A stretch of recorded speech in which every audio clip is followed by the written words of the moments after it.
Hello bachcho, let's read the question. The question says that match the column first where the graph of the reactions that is A is converting to product that you have given, and column 2 that is coordinate y axis versus x axis.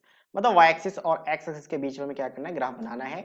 तो यहाँ पे graphs given और यहाँ पे condition given है, तो better option ये है कि मैं क्या करूँ, P Q R S T U सभी का ग्राफ बना लूं. हालांकि दोनों सेम है, ये दो चीज दो बार रिपीट हो गया तो इसको डोंट बी कंफ्यूज्ड. यहाँ पे आपका दोनों ही सेम चीज है, दोनों दो बार लिखा गया है. तो सारे सबसे बेस्ट ऑप्शन है कि मैं पी क्यू आर एस का ग्राफ बना लूं.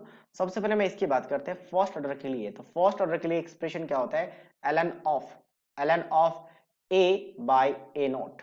ठीक है, अच्छा ए नॉट बाय ए होता है basically, a naught by a. So that is equals to क्या होता है, दैट इज इक्वल्स टू आपके पास के टी होता है.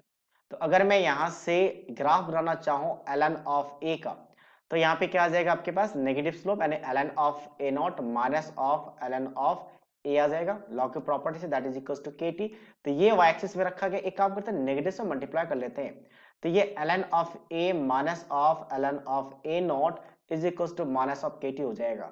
तो ये हम कंपेयर कर सकते हैं वाई, इसको उधर लेके जाऊंगा तो पॉजिटिव बन जाएगा. तो चाहे तो साथ साथ में मैं इसको इधर भी लिख के लिख रहा हूं, तो ये पॉजिटिव के साथ आएगा एलन ऑफ ए नॉट. तो अब क्या हो जाएगा, y is equal to M X plus C के साथ कंपेयर करते हैं. तो ये स्ट्रेट लाइन बनेगा with the intercept, positive intercept and negative slope. तो पॉजिटिव इंटरसेप्ट नेगेटिव स्लोप का ग्राफ कैसा बनाते हैं, तो ये बनेगा.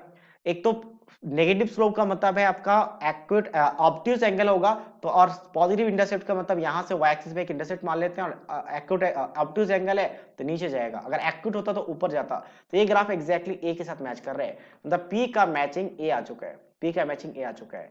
पी के बाद हम चलते हैं क्यू में. ठीक है, क्यू की बात करते हैं. तो क्यू की बात करें तो यहाँ पे क्या आ जाएगा, T half versus A not first order के लिए.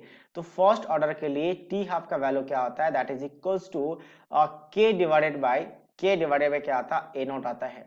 तो दोनों अगर देखा जाए, अच्छा फर्स्ट ऑर्डर रिएक्शंस है ना, ये थोड़ा सा यहाँ पे चेंज आएगा एक्चुअल में. ये ln 2/k आता है, ln 2/k. मतलब यहाँ पे रिएक्टेंट पे डिपेंड ही नहीं करता, इनिशियल कंसंट्रेशन पे डिपेंड ही नहीं करता फर्स्ट ऑर्डर रिएक्शंस के लिए जो हमने फॉर्मूला पढ़ा होता है.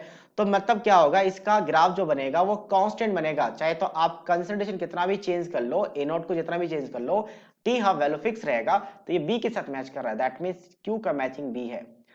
आर की बात करते हैं, आर में क्या है, तो आर में R versus tea order greater than zero, मतलब जीरो ऑर्डर नहीं होना चाहिए. तो आर और टी के बीच में आर इज इक्वल टू क्या बनेगा, के ए टू दी पावर, आपका जीरो नहीं है तो कोई भी पॉजिटिव वैल्यू मान लेते हैं, 1 2 3 एन मान लेते हैं. तो आर वर्सेस, अब यहाँ पे टाइम, इसको हमें टाइम में कन्वर्ट करना है. तो अब ये जनरल गिवन है, इसका मतलब कहीं ना कहीं हम ऑर्डर कुछ भी मान ले, ग्राफ सेम बनेगा. तभी तो आपका general R great order greater than zero माना है, तो हम फर्स्ट ऑर्डर मान लेते हैं, सबसे बेटर है. तो फर्स्ट ऑर्डर मान के हम बना लेंगे तो सभी का वही आएगा, तभी तो आपके जनरल फॉर्म में गिवन है. अगर आपका सबका डिफरेंट डिफरेंट आता तो जनरल फॉर्म में नहीं गिवन होता, फिर आपका अलग अलग होता.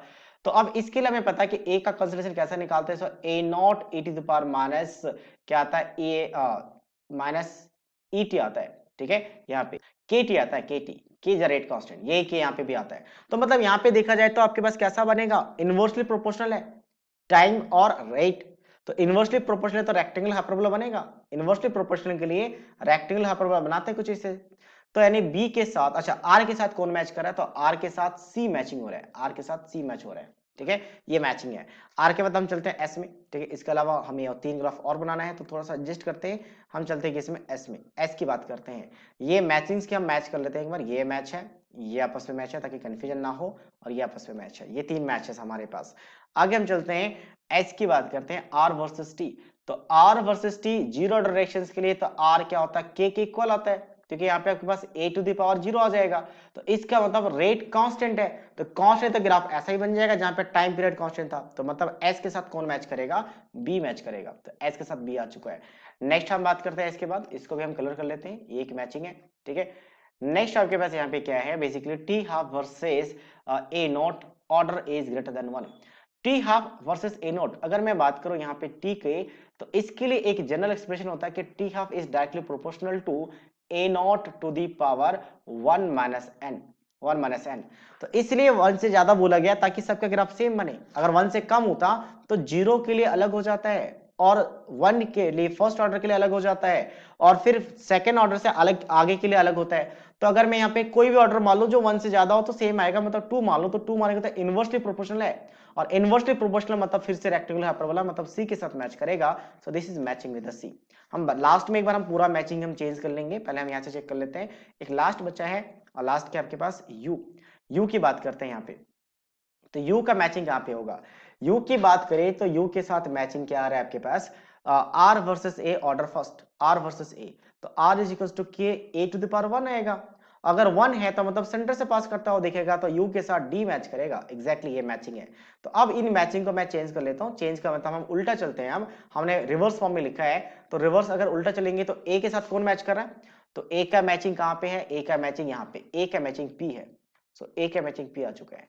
बी की बात करते हैं तो बी कहां पे? बी का एस है, बी का क्यू है, तो बी का एस और क्यू, क्यू और एस कह ले या फिर एस और क्यू, बी के साथ उल्टा देखना है आपको, ठीक है। उसके बाद सी पे चलते हैं, तो सी के लिए कौन सा? सी का टी आ चुका है और सी का आर आ चुका है, तो टी और आर ये आ चुका है। सी के बाद डी में चलते हैं, तो डी में कौन है? तो डी में बस यू आया था, एक ही आया था। So these are the matching, so these are matching, A के साथ पी, बी के साथ क्यू एस, सी के साथ टी आर, एंड डी के साथ you. So these are the answers. So I hope you understood it well. All the best.